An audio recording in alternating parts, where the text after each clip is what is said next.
culture is more than just entertainment. It's a lens into society, relationships, and human behavior. I'm Grace, and here on The Grace Report, we dive into stories beyond the headlines. Whether it's reality TV drama, celebrity scandals, or royal family intrigue, I'm here to break it all down. What it means, why it matters, and how it reflects the world we live in. Join the conversation, share your take, and let's make sense of the culture shaping our lives one story at a time.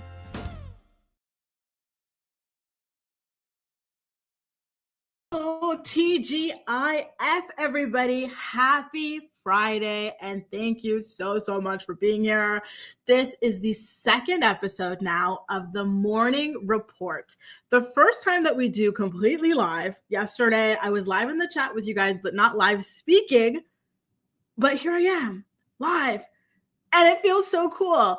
Thank you all so much for all of the wonderful feedback that you provided during episode 1. It seems as though the format truly resonated with you, and I'm really happy to hear that. And I'm looking forward to continuing to pop up here every single weekday, Monday through Friday, to chat with you guys. Sorry, that's the family group chat. My older brother's texting the group chat. That's the thing. When you're live, you really never know what is going to happen. So let me make sure that that is now on silent. So I did have a super chat here from Zoe. Zoe, thank you so much for the super chat. It's nice to see you here. Zoe asks, girl, when are you going to recap Love Never Lies South Africa? I have you on notification to discuss the madness of it all. Listen, I am catching up on the Netflix shows right now, actually, and we're going to talk about that in another morning recap or morning report. But don't worry, I did watch part of the first episode, and I'm just now watching another show, which we will get into later on in this morning report, but it's called The Later Daters. Are you guys watching that as well? Let me know in the comment section, or if you're part of my playback posse, you can let me know in the comment section. Are you watching The Later Daters? Because that's another show that's been kind of popping right now on Netflix that I have finally gotten the opportunity to watch. And so I really am looking forward to talking about that with you and Love Never Lies. And you know what, Zoe, while you're here, I got to say, I have a bone to pick with South Africa on Netflix, okay? Because ever since you guys came out with the Ultimatum South Africa, the Ultimatum just hasn't been hitting since, the Ultimatum US version. So that brings me to our first topic, which we will get into later. But the Ultimatum US is just not. Are you guys feeling it this season? There's something missing. It's half the cast, that's for sure. But there's just something else it's just not working. I'm not buying these relationships. I'm just not seeing it for any of these people. I think there are some great people here. I think there are some terrible people here. And then there are some people who just left a couple episodes in before we even got the chance to really, truly get to know them. Anyway, guys, before we really get into all that tea, I do like to start off the morning reports by talking a little bit about, just life and stuff, connecting with you guys on a more personal level. So I do have to ask you a question, okay? So this definitely is a mic check moment. Mic check, 1 2 1 2. I have a question for you guys about ashwagandha tea or ashwagandha in general. Are any of you guys into it? Are any of you guys consuming it? And are you seeing results with it? Because I purchased ashwagandha tea from a natural store. I really love this store here. It's called Naturalia. So you get a lot of really natural products, healthy products and whatnot. And it's supposed to help kind of calm you, keep you chill, leveled and everything like that. And so far I have not really seen those results quite yet. I really want to kind of just find something that keeps me kind of mellow and whatnot, because I do sometimes get a little bit not agitated, but anxious. And when I get anxious, what happens? I start compulsively eating everything in my pantry, things that I don't even normally eat. Okay. Especially things that are sugary, things that are high in starch. And I don't like that. And so I'm okay, I really, really need to go ahead and find something to help keep me calm so that I do not get into these anxious moments and bouts that have me spiraling like this and turning to, foods that I don't even want to be eating. Do you guys ever have that where you're just like, I can't stop? That's me. And so I'm trying to find something natural to help me get away from that. So TK says that they use ashwagandha tea and capsules. Okay, keep taking it. I take it in combination with GABA and L-theanine. I've heard a lot about L-theanine, by the way. So, okay, I'm going to keep an eye out and try to learn a little bit more about that and how that helps in combination with the ashwagandha. Because listen, a girl needs help to mellow out, you guys. I really, really do. Now, I do see some comments here from those of you who have finished watching the Later Daters. That's awesome. Do you recognize Zaina from the Ultimatum as Cheyenne's beloved friend? Absolutely, I do. And I am looking forward to getting into that with you as well. We're definitely going to talk about how that influences my view on her and her relationship. Because, spoiler alert, I'm not buying that she and JR are a true and legitimate couple. It's giving staged. It's giving let's be influencers together sort of a thing. Okay. Now, Ty Tyler, thank you so much for joining us here for the morning report. It is so nice to have you. Thank you. Now, let's get into the Ultimatum now, right? It seems like this is the number one show that everybody wants to talk about in this moment because it really has been a cluster. F-U-C-K, hasn't it? So there were originally 6 couples where at least one member of the couple proposed an ultimatum to the other saying we have to get married or we have to leave each other because I am not continuing on in this relationship that seems to be going nowhere, not advancing or anything like that. Great. That's how it happens every single season, right? But unfortunately, something that was different this season from the past seasons was that 2 of the couples just all but disappeared. There was Micah and his girlfriend. And I do have to ask you guys, what is the name of Micah's girlfriend, y'all? She's up there in the 2-piece burgundy outfit. What is her name? And then there was David and Vanessa, who were also a couple. And I want to know as well, why do you guys think these people just randomly disappeared? So there have been some hints online that Nick's behavior was really like off-putting or just really alarming to Vanessa. She spoke to her boyfriend Dave about it, and then they left for that reason. Other people have speculated that he was insecure or that Micah or his girlfriend were insecure. And, that was something that went down. Like, so far, there hasn't been any real confirmation about what really went down, but it did kind of sour the rest of the show. Okay. Like, it just really did not feel like something that was going to be as dramatic or as interesting as past seasons because we were missing half the people and 2 people were left all alone. Just very, very weird vibes all the way around. Now, I do have to ask you, so this is in line with a comment or a question that I got in the chat from Ams. Ams was asking if I recognized Zaina as Cheyenne Floyd's friend from Teen Mom 2. The answer is yes, I did. Okay. And now this is why I do not understand or do not believe that she and JR are in a real relationship. Okay. Because all these years we have seen Zaina pop up on Teen Mom 2 with Cheyenne. There have been many parties, many events where people bring a date, right? Including to Cheyenne's own wedding. Was JR brought as a date? I don't remember seeing him. Was JR brought as a date when they went to the housewarming, when, Cheyenne did that other party while she was like dating Zach and she dumped him for that other guy who was like a wannabe rapper? I don't remember. And she claims she's been with this man for several years. This is clearly someone who's not shy about being on camera either, or who would at least be okay with, this is clearly someone who would at least be okay with being shown in the background. And yet we never saw him. There's no chemistry between the 2 of them. So I gotta say, I do not believe that this is a legitimate couple. I don't.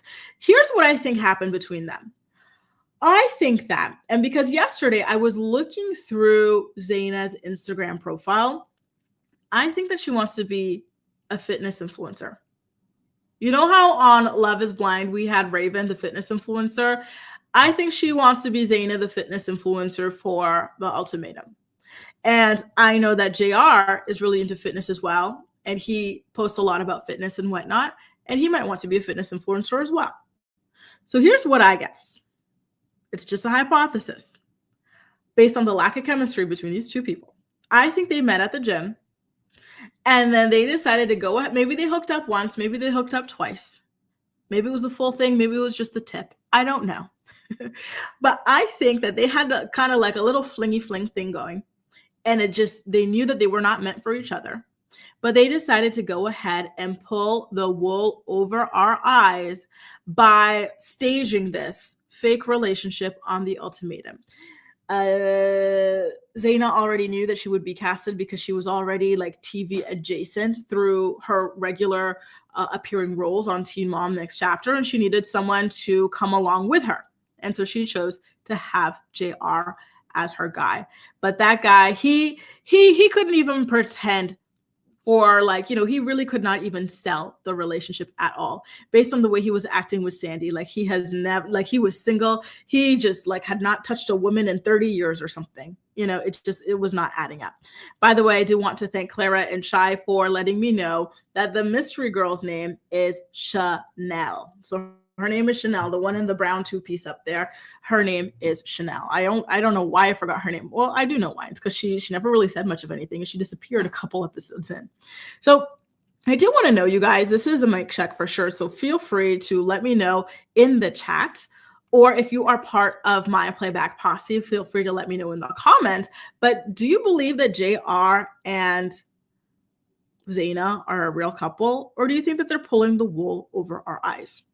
Now, let's get into another person who is very, very interesting to me here. And this is not a good thing. Scotty. Scotty at first had me fooled. When he first got paired with Zaina, I thought he was a nice, chill, normal guy. But then as the episodes progressed, I went, oh, wait a minute. This guy is volatile. This guy is emotionally dangerous. And he might even be physically dangerous. I am getting aspiring wife beater vibes from him. The way he would stare her down like this.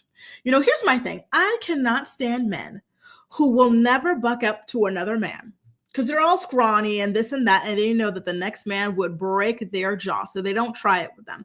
Remember when he was confronting JR at that like kind of like mixer that the guys were having together exclusively? And JR was like, oh, like, did you say this about me? Like this rumor that I'm just here for like attention or a hall pass or whatever. All Scotty said was, no, that wasn't me. And he didn't really like get into it. Okay.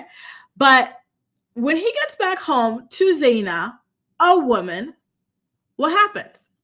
He starts staring at her like he's about to whoop her ass. Like he's like like a leopard hiding in the grass, about to leap out and like pounce on you. That's how he's staring at her. He's like, did you say this to JR? I'm always seeing you on your phone in the middle of the night. Are you talking to JR? Telling him that I think he's here for a hall pass? And he just stares at her in a way that is so violent and aggressive, and it's freaky. And I'm like, well, you were just in JR's face. Where was this energy? Where was this energy? And why is it reserved for a woman in a beautiful dress? Because you want to intimidate her. You cannot intimidate JR. JR is too big. JR, one little swift motion of his pinky and you're on the ground. So you know what you do? You take that energy that, oh, I feel emasculated. I feel like a weak ass B energy. And you come home and you take it out on your wife. And that's what I call an aspiring wife beater. Do not like him. I think he's very dangerous. And, like the fact that they worked through that, Zaina like really diffused the situation and everything like that. And they seem to advance, but he is someone who really gets off on making women uncomfortable and pushing them to their breaking point. And spoiler alert, by the way, you guys, if you're not fully caught up on all the episodes, I do implore you to watch the full thing before like continuing with this, because there will be spoilers. I will even tell you how the latest batch of episodes drop. Okay. So just a little heads up there. So yeah, like it's just, and then she works through it. She diffuses the situation, and then like everything's going fine. And then out of nowhere, he picks another fight with her, and he just keeps picking at her and picking at her and picking at her and picking at her and pushing her. And she says, okay, I want to get away from this. I'm not feeling great. Like, it feels like too much. She's like, yeah, then you walk away if you feel that way. Then you walk away. It's like, you are not okay, sir. Like, you are weird. and the hostility that you feel towards women. This to me is a guy similar to James Kennedy from VPR. Do you remember in was it a morning report? No, it was my breaking news story that I did. I went live to talk about James Kennedy and how he has repeatedly been accused of violence against women, and how if you've watched VPR over the years, then you would know that this man hates women. There is a secret that he is harboring within himself. There's something about himself that he is not accepting. And I guess he feels pushed and forced by society to have like a solid relationship with women, or a long-term relationship with women, even though he does not like us. And that is evident in the way that he speaks to women. It is evident in the way that he speaks about women. And it is just evident, like it's written all over his face. I get that vibe from Scotty as well. Scotty, there's something about you that you do not like. There's something about you that you do not accept, that you reject. And you take that out on women. The way you look at women, that stare, that disgusting, intimidating, like I'm going to beat you up stare that you do to women. Do you recognize that stare he does? It's not okay. And to me, this is indicative of someone who just does not like women. Okay. And so I really don't like him. I think he's scary. I'm not a fan. So, and again, listen, I will own it that he had me fooled at first. At first, I thought he was like a nice, chill, quiet guy who just wanted to get married to this beautiful girl. And that was that. But the more I see of him, the less enthused I am. Okay. Now, I did ask earlier in a mic check whether or not you guys believed that Zaina and JR were a real couple. And Jaleesa says that Zaina's relationship is fake. I've seen her numerous times on Shai's podcast, and she's never, ever once mentioned a partner or anything. In her most recent episode, she was talking about freezing eggs. Listen, I believe you. I tried to listen to Cheyenne's podcast, to get that tea, the way that I suffer through Kale's podcast. But Cheyenne's voice is just too much for me, y'all. It is not a podcasting voice. So bless you, Jaleesa, for being able to listen, first of all. But here's the thing, is she's been in a relationship with this man for several years. 3 years specifically, and she wants to marry this guy. Why wouldn't it have come up? Why wouldn't we have seen him, as her date to anything in the past, shows that we've watched her on over the years? Hi, HBNK, your photo's adorable of that doggy. In the argument with Arya at the bar, I felt he was abusive. I agree. He gets off on wanting to break women down. He wants you to cry. He wants you to feel trapped. He wants you to feel étouffé, suffocated by him, and just the way, like his barrage. He goes on a barrage. Even like you see it with both Arya and Zaina, they react the same way, right? Where they say, listen, I don't like where this is going. I want to walk away. And instead of just being like, okay, walk away, let's get space, he's going to continue with his barrage. He's going to continue to harass and intimidate you and demean you and to verbally degrade you and abuse you. He's going to say, oh yeah, well, that's all you do. You're such a this, that. Yeah, you walk away, you walking away ass bitch. Like he's like that. And it's so toxic. It's so disturbing. If you were in a relationship with someone who speaks to you this way, just know that it is not okay. It is a red flag. And if he looks at you the way that this man looks at women, just know he's thinking about popping you upside the head, because that is not a normal way to look at people. Okay. It is not a normal way to look at people. It's weird. I do not like him. I don't. So I did get a question here from someone. I'm trying to find it. And it was so funny because this is something that I was kind of wondering. It's from K-Talks. Thank you so much for the question, K-Talks. K-Talks was asking me, do you think that Sandy is just Nick's sugar baby? Listen, K-Talks. Well, I've been wondering that myself. I said, I hope you're his sugar baby, because otherwise I don't get it. I do not get it. I don't. And I think that that's why she's so flippant about the reaction, or the relationship, I should say. You know what she reminds me of? I gotta say, I have a friend who's in this kind of like dynamic. He is an older man of a particular financial status who has a penchant for, younger women of a non-particular social status, right? Or financial status, I should say.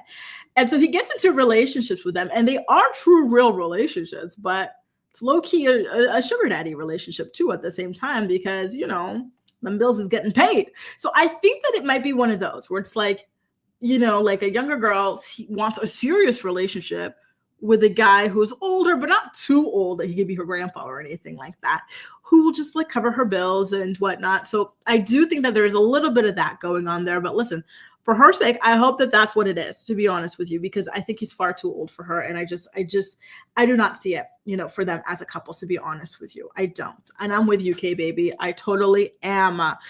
Now, that's my question too. Is he a full-time artist, or is there something else that he's got going on? Is he's like selling, did he like strike it big on the Bitcoin? Guys, let me know what you think this guy's got going on, because I don't know. Is he a full-time artist? I saw the art he was doing during the show. It didn't look like full-time artist art. I'm just saying.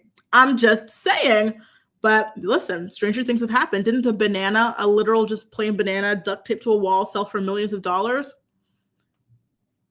Strange world we're living in, right? Now let's get into the later daters. Are any of you guys watching Netflix's Later Daters? I was brought to this show mainly because of Michelle Obama.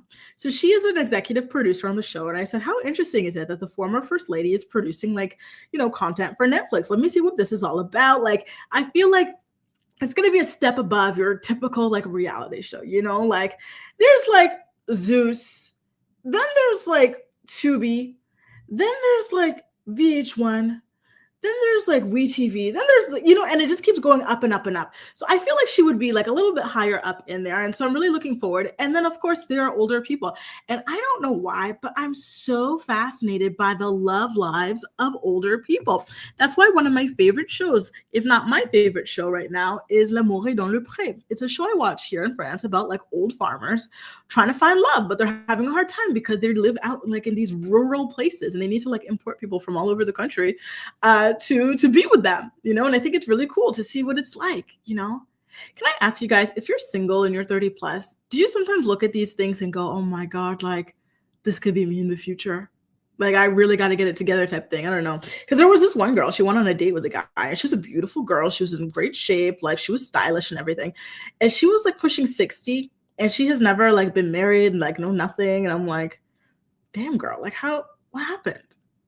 I'm not thinking it's a failure or anything like that, but it just makes me sad. It's damn, because a lot of these people are either widowed or divorced or something like that, so they had that big fairy tale love.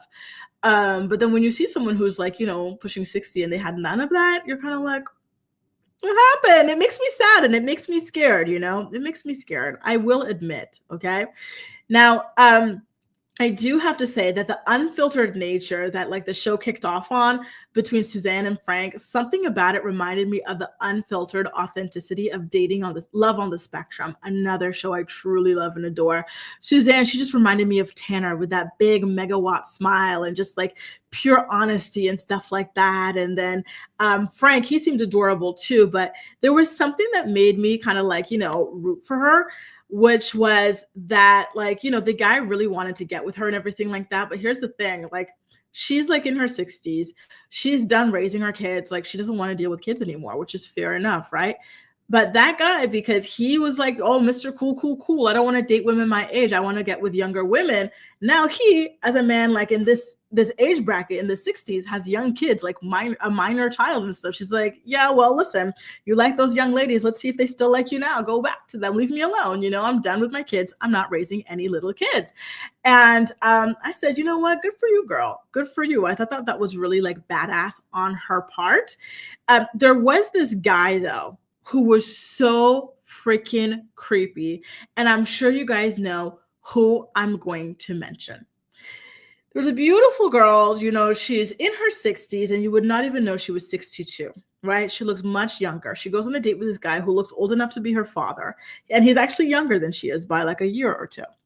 And the guy, he you would think he were normal, just like her. He's suited and booted. He looks elegant and everything like that. But the more he talks to her, the more disgusting he is. He gives creepy old man vibes, right? So he starts telling her, oh, I'm single. I've been single for a little while. I'm divorced and whatnot. I live in Chattanooga and I F around in Atlanta. I love my women ghetto. You have some ghetto in you. Just get yourself a blonde wig to be my ghetto fantasy. I was like, wow, how weird. And again, this guy looked perfectly normal, and he's perfectly educated, perfectly reasonable, but he's just like that. And then she's like, oh, I have 3 kids. He's like, oh, by how many baby daddies? That's rude. that's weird. And then he starts like just like hounding on women who have multiple baby daddies and stuff. And then like just turn around and say that he likes his women like, ghetto or ratchet or whatever. It's a lot. Like, why? So you could look down on them? Because it wasn't adding up.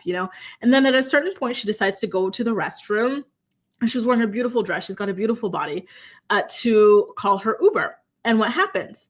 This man, he's like looking at her body like that, and the whole thing, it made me uncomfortable. And I feel really bad for her that she went through that, because that was not okay. None of that was okay. Like that date was just truly, truly, truly disturbing. And I'm glad that she spoke out against it and said that she's just not going to do it. She's not going to go out with that again. And that none of it was like acceptable. It was weird. It was creepy, because it really was just wrong on so many levels. So Rachel says, later daters was great. It changed my perspective on dating. I want to know how it changed your perspective. I'm so curious. What do you mean by that? Because it is really cool. Like, it's just so interesting to see how people, who've been married through all these, like, they got married before we even had cell phones. Now they're finding themselves widowed or divorced. And then there's all this like new stuff. You know what I mean? Like, very, very interesting. Now, Rachel, you did have another question that I flagged here that I wanted to get back to. Rachel was asking, can we talk about the coincidental matching tattoos? Do you think it was an accident or no? Because I think that Nick has a low-key obsession with JR. I have to say, like, there's like some kind of undertones to his like upsetness about Sandy being with JR of all people. And I'll tell you, as a Black woman, there's something about white men, and like they have like penis envy sometimes when it comes to Black men. I'll tell you honestly, they'll sometimes they'll ask you weird questions about Black men, and like if the rumors are true, like there's some penis envy, in my opinion, going on there. And so for me, for that reason, and the way he just kept on honing in on that connection, like the physical connection, I get the vibe that he's like, next time you see him, he's going to be big and buff as much as he can. And now he's got the matching tattoo. I feel like subconsciously that was done. Like he was looking at JR's tattoo, and then he needed an alibi. Oh my God, how could I? Of all the freaking tattoos in the world to get, I got this one by accident. Come on now. Okay. I wonder that too, Kay. You really never know with people, but this is why you've got to like keep a good balance in life, because at the end of the day, work is not just about living. I mean, working, life is not just about working. It's also about living. And I got to be honest, like moving here to like France really, really taught me that, because I feel like back when I was in like Ottawa and Canada and stuff, it's hustle, make as much money as possible. But here, people don't really think that way. And it took me years to get used to that. But now, like, I get it. And now I appreciate it. Yes, I agree, K-Baby. Yes, no matter how old a person is, they can still be immature. That is absolutely true. I agree. I completely agree. And so he says, I said the same, but my brother thinks I'm too racially aware and it's damaging to me. Nope. There's something in the air. Do not doubt your instincts. It is there. It's pervasive and it's very insidious. Like you really have to be fine-tuned in order to see it. Now, let's get into James Kennedy's arrest. Okay. We talked a little bit about this. Well, not a little bit. We did a dedicated live stream about this yesterday. We didn't have too much information about what went down, but today there's some more info that came out. Okay. So there are some people who were present at Kathy Hilton's Christmas party who spoke about James Kennedy and his behavior. For the past couple of years, we've been led to believe that James Kennedy is sober, okay? But according to people who were there at the party, James acted the way he used to act when he was not sober. They said he was incredibly rude. They said he even actually had to be chased around. So apparently the chasing started in the basement of Kathy Hilton's house. Then the person chased them through the upstairs or through the outside, by the pool, everything. And everyone was just shocked by what went down there. Like, it was very immature. It was very lowbrow behavior, especially at such an upscale celebrity laced party, right? And so again, the police report claimed that he had shoved a woman who we obviously on this channel are going to name as Allie, right? And then fortunately for her, there was no bruising or anything marking on her, but they decided to go ahead and arrest him anyway under misdemeanor domestic viol ENCE. So now we do have so that was a little update on how he was, his demeanor and everything. But today we've got a photo of Allie. It's great to see that she's doing fine. She's not marked up. She was apparently in good spirits, but there's something a little bit concerning here. And it's the fact that she was actually photographed. Do you recognize the home or anything like that? Well, it's the home that she shares with James. So currently, I'm not convinced that the two of them are broken up because this incident went down Tuesday, and Thursday, there she is happily on the phone outside of their shared home. I would have thought that you would see friends and family pouring in with flowers, maybe like cardboard boxes so that they can help move her out of there. But it looks like, things are kind of business as usual in that household. And that makes me very nervous for her. I don't think that she should be okay with what's gone down here. I don't, and some people are saying, okay, well, what if she wasn't the victim? Even still, with his long history of being violent or allegedly being violent and being aggressive towards women, it's not a good idea to hitch your wagon to that kind of a person. Okay. So I really do hope that, maybe I'm jumping the gun here where it's all too soon. The pieces are still like moving pieces in the background and she will eventually move on. But for now, there she is outside of their home. But to be fair, we have not seen James yet since the incident. Maybe he decided to stay at a friend's house and let her stay in the home for the time being. I don't know. There's also something else that you guys need to know. And it's that Ali actually threw an event the day of James's release from prison. So when James was released from prison on $20,000 bail, what happened? Ali went and threw an event at a hotel to collaborate with a certain brand. And she did kind of talk a little bit about him. Okay, you guys. So I do have the direct quotes. She actually gave an interview to Us Weekly magazine.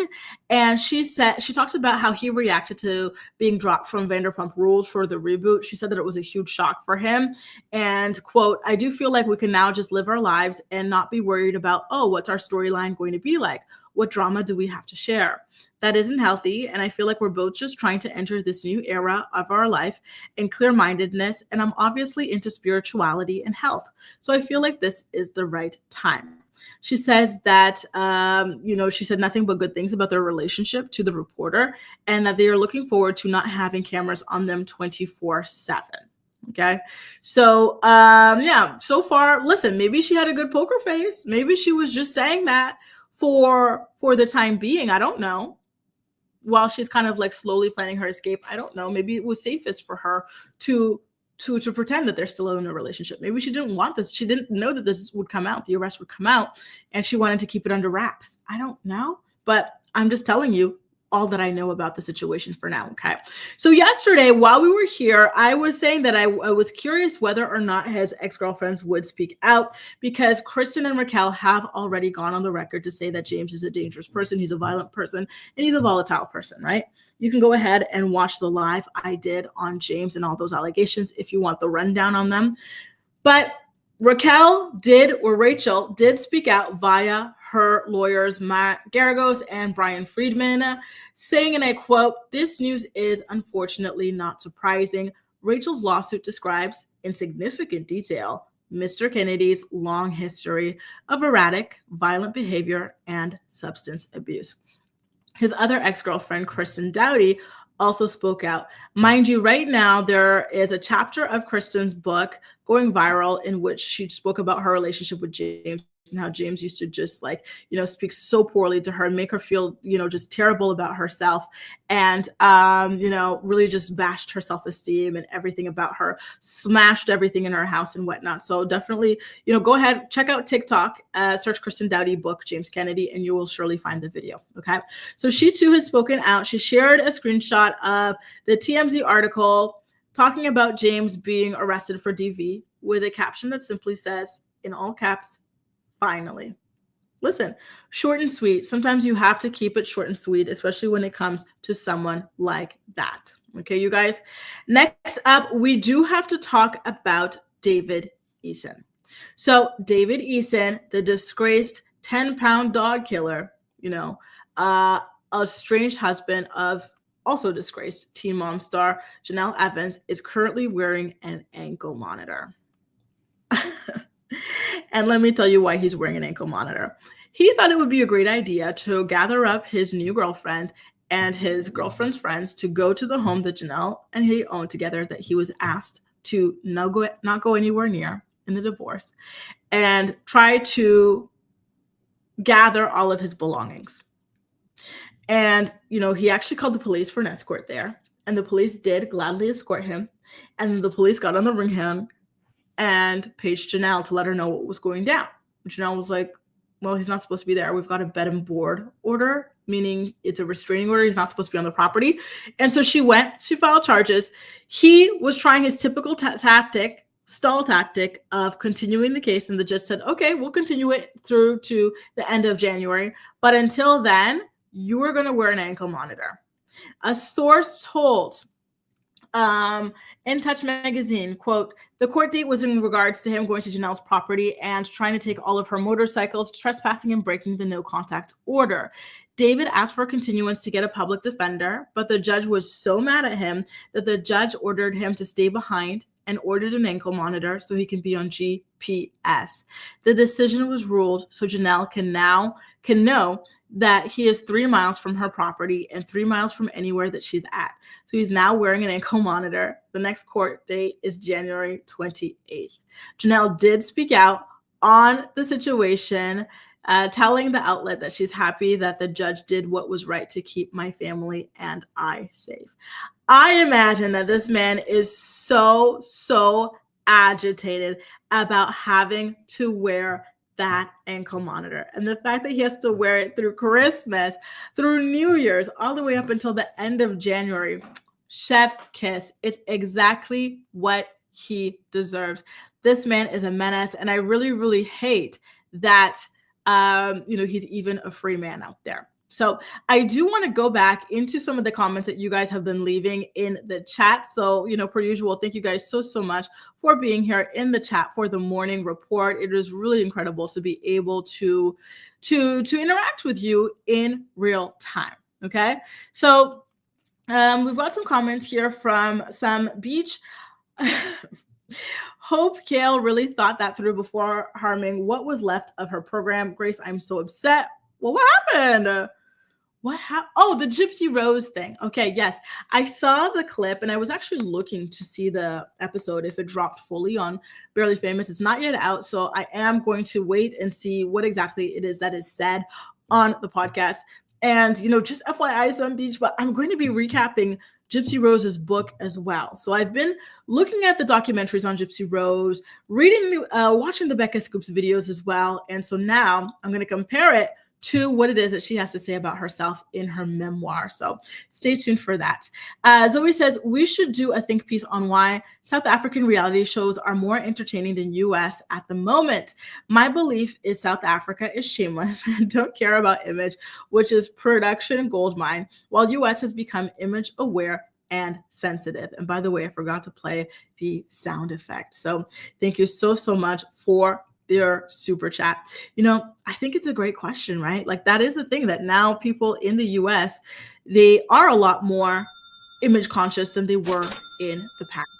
And that used to be so good for TV when they were not image conscious, right? And so it is true that does affect the quality, but I can't speak to whether or not people in South Africa are shameless because I'm not like plugged into the culture on that level, but I will agree that their shows are incredible.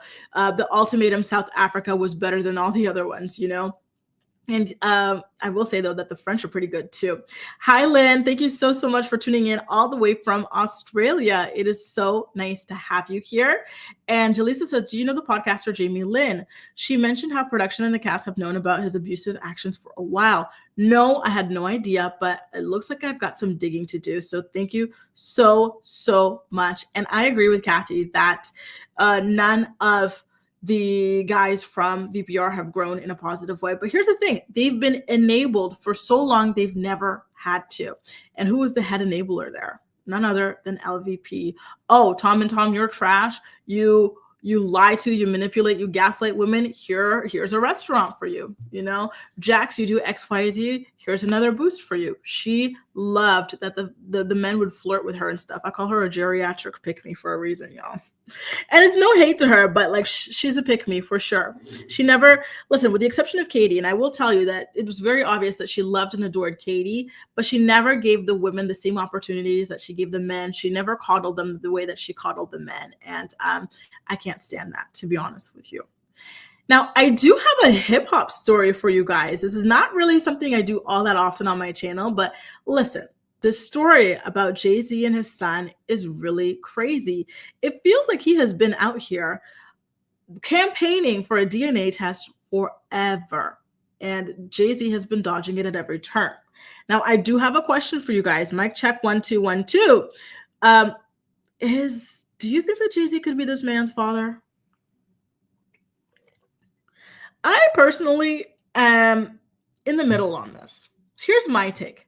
I think it's perfectly normal and reasonable that Jay-Z would be dodging this paternity case. Because at the end of the day, there are a lot of crazy people out there who claim that this person's their father, that person's their father, all sorts of paternity cases against celebrities all the time. So do they really have the time to go ahead and do this all the time, to get these tests done? No. Do they have the desire? No. So from that perspective, I could see why Jay-Z is ducking and diving. And I can say that, perhaps it's not a suspicious thing. Maybe it's just, I'm sick of all these, crazy people coming after me, trying to have some kind of attachment to my legacy or my money or something like that, On the other hand, was Jay-Z a Rolling Stone? Is it possible? I don't know. I think so. Maybe. And there's also this rumor. Oh, guys, it looks like you think that Jay-Z is the daddy. Oh, Lord. Okay. There you go. It really looks like you guys think that he is the daddy. And listen, I don't blame you. This guy has been really, really insistent. This isn't just a little one-off person who comes, tries a money grab, and then just like bounces. Like he has been singing the same tune forever. Okay. But I don't know. And here's another thing. I think another reason why Jay-Z might not want to have this confirmed is because, like the son says, his mom was 15 years old and Jay-Z was 22 years old. If it's true that he is the father. But again, that is currently unconfirmed. It looks like you guys are convinced that Jay-Z is the father. Okay. And I don't blame you guys. I don't know what to think personally. I'm still kind of like on the fence here, I have to say. But for now, I have to say to this child that I feel sad for him, that this is even a situation that he's in. I know that in the past, Jay-Z said, listen, like, get the man on your birth certificate to do a paternity test or DNA test. Like maybe it's him. And then they did do that, but it turned out negative, So I guess it looks like Jay-Z is the only other possible person, potentially. I don't know.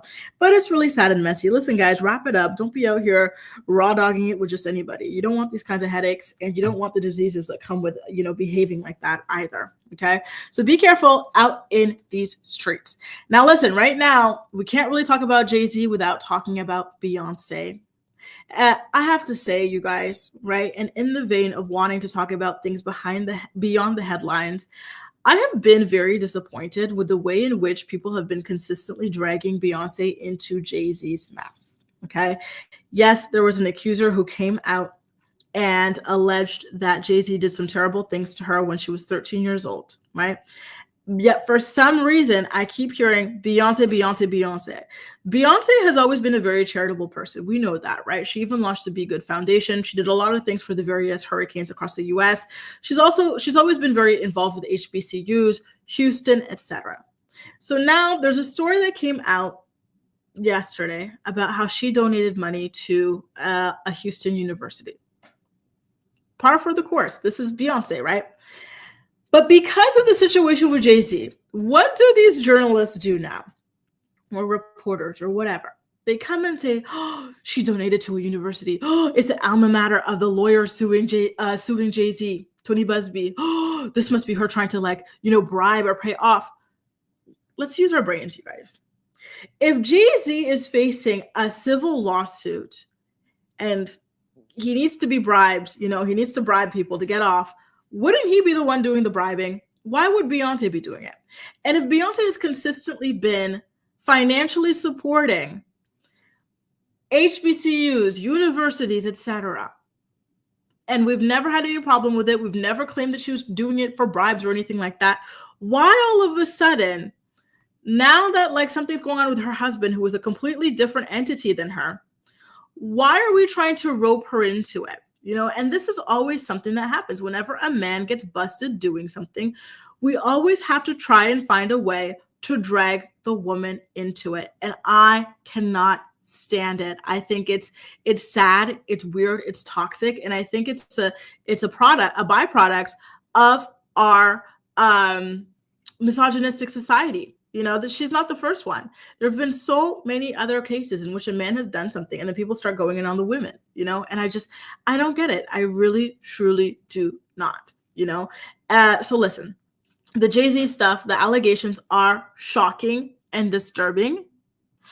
But at the end of the day, they still are just that, allegations. We do have to wait and see how those things progress. And you know, just hope for the best for the victim if what she's saying is true. You know, I hope that she can be made whole in the court of law. But at the end of the day, if that's what Jay-Z did, then that's what Jay-Z did. It has nothing to do with Beyonce. Beyonce has always been a charitable person. I don't think that she is, you know, trying to buy people out with like $100,000, especially not the alma mater of the attorney. Okay.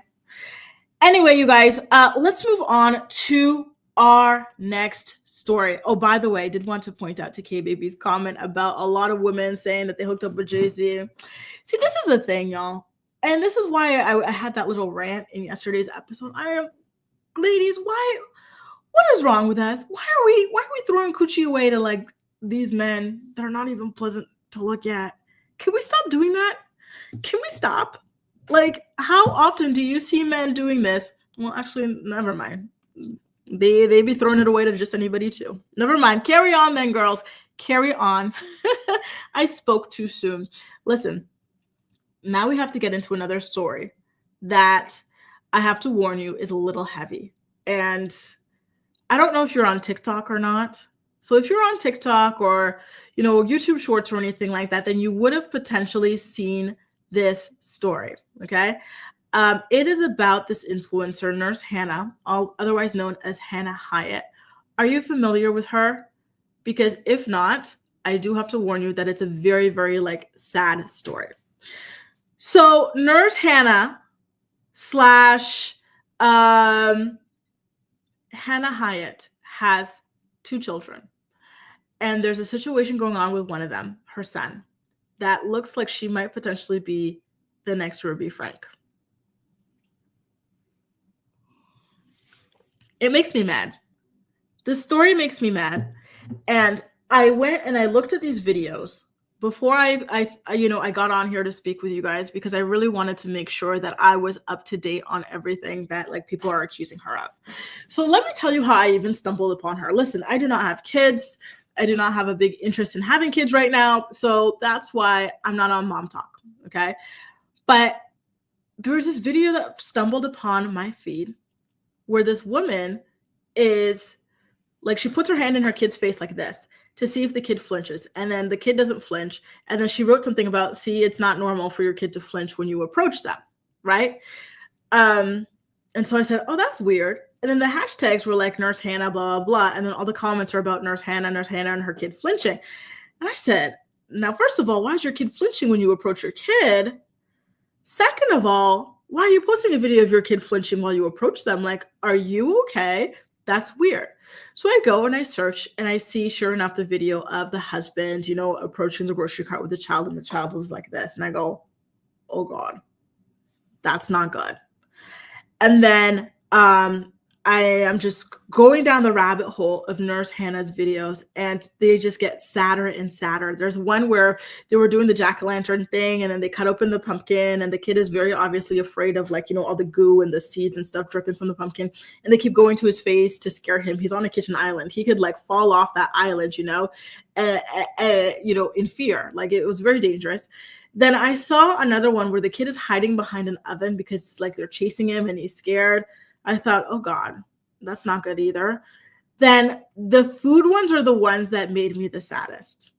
You would see Nurse Hannah and her husband with all this food on the table, eating, and the child is sitting there with nothing. And the child would reach for food and they would swat him away like a fly. And you're like, that's your kid. Why are you eating and your kid's not eating, first of all? Second of all, why are you not allowing this kid to eat? Very, very weird, right? Like, I just don't get people who have kids and they very clearly do not like kids. If you do not like kids, do not have kids. This is why I don't like the pressure that, like, especially has been mounting in these past years to force women to have kids. Not every woman likes kids. Not every woman wants to have kids. Stop pushing it, because then you get kids who suffer like this, and it's not okay. So just the videos of them swatting the child's hand. He'd be going for a french fry, swat. He'd be going for like something else that they're eating, swat. He'd be going for a salad, swat. The child is not allowed to eat, apparently. And then she's spoken about how they went on this road trip that was several hours long, and all the child had to eat was a granola bar. And then by the time they arrived at the destination, she said it was like time for the child to go to sleep, so she didn't want to feed the child before he went to bed. Then she had these videos about how she's not buying the child a winter jacket, even though it's freezing cold out, because he's just going to grow out of the jacket anyway. Just all sorts of things where you're like, oh my God, what is happening here? And to answer your question, K-Baby, yes, there is an investigation right now. They're looking into this woman after all of the uproar that people have raised about the child's conditions and how sad the child always looks. The child, she's speaking openly about not feeding the child, not properly clothing the child. We're seeing her and her husband hit the child when he goes to have food. We're seeing the child clearly deeply in fear of these people. So yeah, they're investigating it. Thank God. I just, thank God that people like this are stupid enough to film themselves and put it online. And thank God that people like you are online to flag this stuff and say, absolutely not. We're not going to sit here and act like this is normal and like this is okay. This child needs to be rescued. This child needs to be removed from this environment. And, it looks like that might actually happen. I don't know the extent to what's going on over there, but I really do hope that that the child is okay and that the child is going to be rescued if that is what needs to happen, because this is just absolutely not okay. Did I put up a picture of her? I think I might have forgotten to put up a picture of her. So in case I forgot, this is her. This is Nurse Hannah. She has gone on her TikTok to say that everybody is just blowing things out of proportion, misconstruing what she's saying and whatnot, and what she's doing and what's going on. She says she loves her kids, but listen, Ruby Frank said the same thing, y'all. And look what happened there, right? I don't trust her. I do not like the type of content she puts out. I do not like the fact that we still have people out here making content out of children and their own children. And it's just not okay. It really isn't, to be honest with you. It's weird. But here's the thing. Thank God that she did this, because this is how that child is going to be rescued. So keep her son in your prayers if you can, you guys, because this is just, it's a mess. It truly, truly is. And it is just unacceptable on every level. Now, let's get into another story. Speaking of unacceptable on every level, let's talk about Prince Andrew. Prince Andrew, oh my God, the way I cannot stand this guy. Come on now. Let's have a round of boos for this guy. This guy is just, oh yeah. Prince Andrew. It's always one thing or another with him. There he is with his bestie, Jeffrey Epstein. So we all know that this guy is a creep, right? He's a total creep. He disgraced himself. He disgraced the royal family. And as such, he does not have money. He's got no real opportunity to make money because nobody wants to be associated with this creep. And he has turned to a spy to try and make some money. It's not yet clear whether or not he was aware that his friend was a spy, but that was the case. It is now coming out that Prince Andrew not only is a total creep or a security threat to children, but he is now a security threat to Great Britain as well, because he made friends with a Chinese spy. and after being desperate for money, after disgracing himself. And so he went to this friend of his and he said, hey, listen, I need you to help me make money. And so apparently he had come up with this kind of like, bogus fund to pitch to rich people who have nothing to do, other than to just go ahead and piss away their money. So he said, listen, please get me, hang on. Is everything okay with this stream? Let me make sure because, hang on. Okay, yes, it is. Guys, let me know. Drop some mics in the comment section if everything's okay, because the last comments I'm seeing are some hellos. I'm like, oh, is everything okay? So, yeah, he said, please, let's go. Let's make some kind of like, bogus fund. It's giving, what is the name of that, like, that festival? Fever? Remember that guy? He went to jail. Ja Rule was involved. Like, it's giving that Fire Festival. So he's like, oh, like, I need you to go to your Chinese contacts, your rich ones, and get some money for me. So this spy, he's coming back to the UK, presumably to speak with Andrew again, meet up with him, give him money, I don't know. And that is when he gets caught at the border. Border agents, they look through his phone, they see all of this stuff that's just very shady stuff, and they say, oh no, this person is a threat to our security. He's not allowed in the UK. He is not allowed in Britain. And so when they also went through his phone, outside of all that shady stuff they saw with the government of China, what did they see? That he had a lot of correspondence with the disgraced prince as well. One thing about Prince Andrew is that he is going to disgrace himself and disgrace his family at every single turn.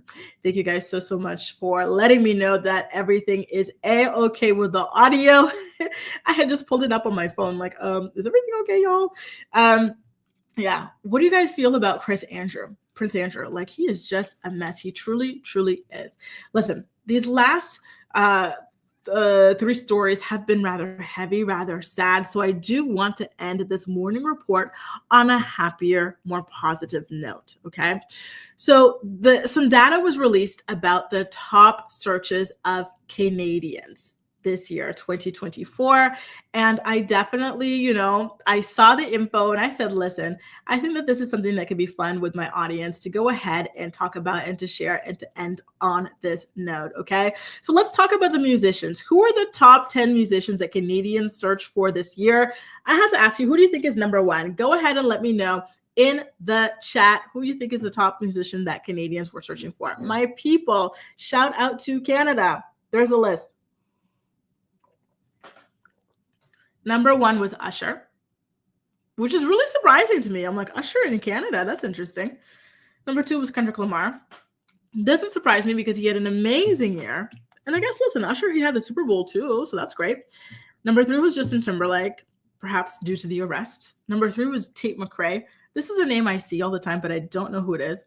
5, Sabrina Carpenter. Makes sense. Number 6, Ingrid Andress. Never heard of this person. Number 7, Tracy Chapman. Listen, it was a big year for Fast Car. Number 8, Chappell Roan, breakout star. Number 9, Linkin Park. That takes me back to my elementary school days. The kids loved Linkin Park back then. And number 10 is Noah Kahan, someone else that I do not know, but I am sure is wildly talented. So how do you feel about this list? Does it line up with what you were thinking? Is the number 1 the same number 1 that you had? One thing I find really interesting is that there was no Beyonce here and there's no Taylor Swift. Isn't that weird? Anyway, let's see. Now let's get into the top searches for people in general amongst Canadians. Oh, hang on. I see we got something before I move on to the people. Yeah, so K-Baby said the same thing. No Taylor, no Beyonce, no Drake. Very, very strange. It is. So the next one we get into people where perhaps we will see some of these superstars that we were just talking about. Number 1 was Kate Middleton. Remember, she went missing. Everybody was wondering what happened to her. Number 2, Kamala Harris. 3, Joe Biden. 4, JD Vance. This is just so Canadian. One thing about Canadians is they are wrapped up in American politics. So this really checks out, especially with it being an election year. Number 5, Griselda Blanco from that amazing Netflix show. La Madrina, the Godmother. Number 6, Tim Waltz. 7, Diddy. 8, Robert F. Kennedy Jr. 9, Jill Stein. 10, Emma Stone. So I'm learning here that Canadians are super duper into politics, even more than I thought. Now, when we get into songs, what do we have? Number 1, Not Like Us. Be careful, Canada. Drake might sue you for giving Kendrick Lamar Not Like Us the top song search. We also got Meet the Grams and Euphoria. So there's a lot of, like, this was Kendrick Lamar's year in Canada, that's for sure. Number 4 is Thick of It by KSI. 5 is Houdini by Eminem. 6 is Apt by Rosé and Bruno Mars. 7 is Espresso by Sabrina Carpenter. 8 is Yes And by Ariana Grande. 9 is Fast Car by Tracy Chapman. And 10 is Carnival by Kanye West and Ty Dolla $ign. And now lastly, when we get into the top TV shows amongst Canadians, what are they? Number 1 was Baby Reindeer, an incredible show. 2 is Fallout. 3 is The Perfect Couple. 4 is Shogun. 5 is Fool Me Once. 6 is Nobody Wants This. 7 is Three Body Problem. 8 is House of Dragons. 9 is The Gentleman. 10 is Quiet on Set. I will say that this list reminds me that Baby Reindeer was a wonderful show, and it was a very important show. I do need to finish The Perfect Couple. I think I have like 1 or 2 episodes left, so I might go ahead and finish that after shooting this, and I might give Nobody Wants This a chance. Have you guys watched Nobody Wants This? Is this a show that you like and you recommend? Mic check 1 2 1 2. Let me know either in the chat live or in the comment section if you were part of my playback posse. Again, you guys, it has been absolutely fantastic being able to speak with you for a second episode of the Morning Report. Thank you so much once again for all of the encouragement and all of the feedback that you've provided. Thank you to those of you who joined me live in the chat. Thank you, Zoe, for the super chats. And thank you to those of you in my playback posse who are watching and who have made it this far, or if you're listening via the podcast, because I do also release a podcast version as well. Thank you all so much. Take good care of yourselves, and I will see you on Monday for the next edition of the Morning Report. That's all for now. Thank you so much for watching, and I'll see you next time. Bye, guys.